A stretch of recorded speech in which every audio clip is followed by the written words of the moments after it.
Welcome to BRK news prime debate. నేను మీ పవన్ కృష్ణమూర్తి. తెలంగాణ రాష్ట్రంలో రేపు డిసెంబర్ 9 నుంచి కూడా అసెంబ్లీ సమావేశాలు, శీతాకాల అసెంబ్లీ సమావేశాలు జరగబోతున్నాయి.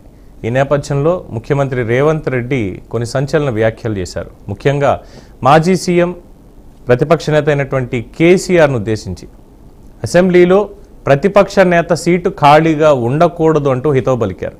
మీరు ఖచ్చితంగా సభకి రావాల్సిందే, మీ సూచనలు కావాల్సిందే అంటూ కూడా ఆహ్వానించారు. అయితే ఆహ్వానిస్తే మాత్రం సరిపోతుందా? చురకలు కూడా వేయాలిగా. అదే పని చేశారు. మీరేమో తీసుకెళ్లి ఫామ్ హౌస్లో కూర్చుంటారు, మీ కొడుకుని కూతుర్ని ఇద్దరిని వదిలేసి మా మీద పడమంటారు, ఇదెక్కడ గోలా అని చెప్పి రేవంత్ రెడ్డి ప్రశ్న. కేసీఆర్ నుంచి సమాధానం లేదు. కానీ కేటీఆర్ కానీ లేదంటే కవిత కానీ దీనికి సమాధానం కౌంటర్గా ఇస్తూ వచ్చారు.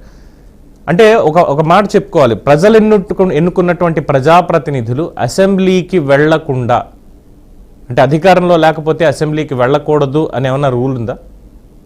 ఎమ్మెల్యేగా గెలిచి అసెంబ్లీకి వెళ్ళక్కర్లేదు, నేను నా పని ఏదో చేసుకుంటాను అనేటువంటిది ఏమైనా రాజ్యాంగం వాళ్ళకి హక్కు ఇచ్చిందా?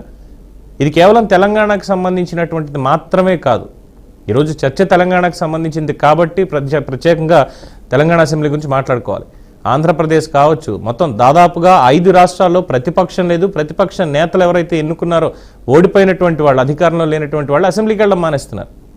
బయట ప్రెస్ మీట్లు పెట్టి దాని మీద మేము మాట్లాడుకుంటే సరిపోతుంది అంటున్నారు. ఇదే వాళ్ళకి ప్రజలు ఇచ్చినటువంటి హక్కు. సో ఎనీవే, డిబేట్లోకి వెళ్దాం.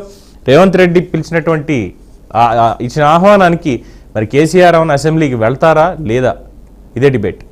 వీటిలో మనతో అందుబాటులో ఉన్నారు పశుపతి గారు, ప్రముఖ అనలిస్ట్, అలాగే కాంగ్రెస్ పార్టీ నుంచి సునీల్ యాదవ్ గారు కూడా జాయిన్ అవుతారు. బీఆర్ఎస్ నేతలందరూ హరీష్ రావు గారిని, పాడి కౌశిక్ రెడ్డిని అరెస్ట్ చేయడంతో వారికి సంఘీభావంగా వెళ్లడంతో పోలీసులు వాళ్ళందరినీ కూడా అరెస్ట్ చేశారు. మేబీ ఫోన్ లైన్లో మనకు త్వరలో అందుబాటులో వచ్చే అవకాశం ఉంది. అక్కడ అప్డేట్స్ కూడా చూద్దాం. పశుపతి గారు నమస్కారం. సో కేసీఆర్ గారిని అసెంబ్లీకి రండి